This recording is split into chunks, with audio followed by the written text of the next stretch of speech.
ಮೊನ್ನೆ ಕೊಪ್ಪಳದೊಳಗಡೆ ಲಾಯರ್ಸ್ ಎಲ್ಲ ಭೇಟಿ ಮಾಡಿದ್ದಾರೆ. ಅವತ್ತು ಅಲ್ಲಿ ನಾಗರ ಪಂಚಮಿ, ಮಕ್ಕಳಿಲ್ಲ ಅಂತ ಹೇಳಿ ವರದಿ ಕೊಟ್ಟಿದ್ದಾರೆ. ಆದ್ರೆ ಅದ್ರ ಬೆಳಿಗ್ಗೆಗೆ ಮಕ್ಕಳು ಬಂದಿದ್ದಾವೆ.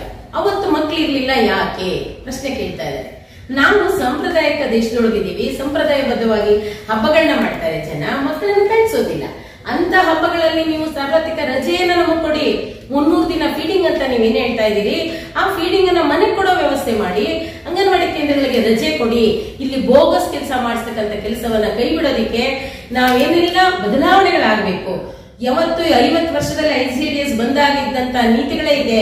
ಕೆಲವು ನೀತಿಗಳನ್ನ ಬದಲಾವಣೆ ಮಾಡಬೇಕಂದ್ರೆ ಯಾರ ಜೊತೆ ಚರ್ಚೆ ಮಾಡ್ತಾ ಇಲ್ಲ, ಯಾವ ಸಲಹೆಯನ್ನು ತಗೊಳ್ತಾ ಇಲ್ಲ, ಯಾವ ಅಧಿಕಾರಿಗಳು ಯಾರನ್ನ ಸೂಚಿಸಿ ಇವ್ರ ಆಟದಂಗೆ ಆಡ್ತಾ ಇದ್ದಾರೋ ಅವರ ಪ್ರಕಾರ ನಡೀತಾ ಇರೋದು ನಮ್ಮ ಸಚಿವರ ಧೋರಣೆ ಸರಿಯಾದ್ದಲ್ಲ.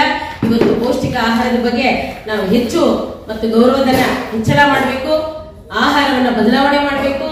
ಮತ್ತೇನು LKG UKGಯನ್ನ ಉತ್ತಮ ರೀತಿಯಲ್ಲಿ ಅವ್ರಿಗೆ ಪೋಷಕರಿಗೆ ಏನಾಗ್ತಾ ಇದೆ, ನಮ್ಮ ಕಾರ್ಯಕರ್ತೆಯರಿಗೆ ಅಂದ್ರೆ ಭಯ ಹುಡ್ತಾ ಇದೆ. PUC BA ಮಾಡ್ಕೊಂಡು ಮಾತ್ರ ಕೆಲಸನ ನಮ್ಗಿಲ್ವಾ? ಆ ಮಕ್ಕಳಿಗೆ ಶಿಕ್ಷಣಕ್ಕೆ ಬೇಕಾದಂತ ಇಂಗ್ಲಿಷ್ ಪದಗಳದೇ ಒಂದು ಬುಕ್ ಕೊಡ್ಬೇಕು, ಅಕ್ಷರದೊಂದು ಕೊಡ್ಬೇಕು, ಸಂಖ್ಯೆ ಕೊಡ್ಬೇಕು. ಅದೆಲ್ಲ ಬಿಟ್ಟು ಕಾದಂಬರಿ ತರ ಒಂದು ಬುಕ್ ತಂದಿದ್ದೀರಲ್ಲ, ನಿಮ್ಮ ಮಕ್ಕಳು ಓದ್ತಾ ಇದಾರಲ್ಲ ಶಾಲೆಗಳಲ್ಲಿ, ಬೇರೆ LKG UKGಯಲ್ಲಿ ಅದೇ ರೀತಿ ಬುಕ್ ಇದೆಯಾ? ಅದನ್ನ ಯಾರು ಪ್ರಿಂಟ್ ಮಾಡಿದ್ರು ಅದರ ಪ್ರಕಾಶಕರೇ ಇಲ್ಲ ಆ ಬುಕ್ ಒಳಗಡೆ. ಈ ರೀತಿಯಾದ ಕೆಲಸವನ್ನ ಮಾಡಿ ಇಲಾಖೆಯ ಹಣವನ್ನ ದೋಚ್ತಾ ಇದ್ದೀರಲ್ಲ, ಇದು ನಿಮಗೆ ಸರಿಯೇ ಅಂತ ಇವತ್ತು ಕೇಳಲಿಕ್ಕೆ ನಾವು 19ನೇ ತಾರೀಕು ಹೋರಾಟವನ್ನ ಹಮ್ಮಿಕೊಂಡಿದ್ದೇವೆ.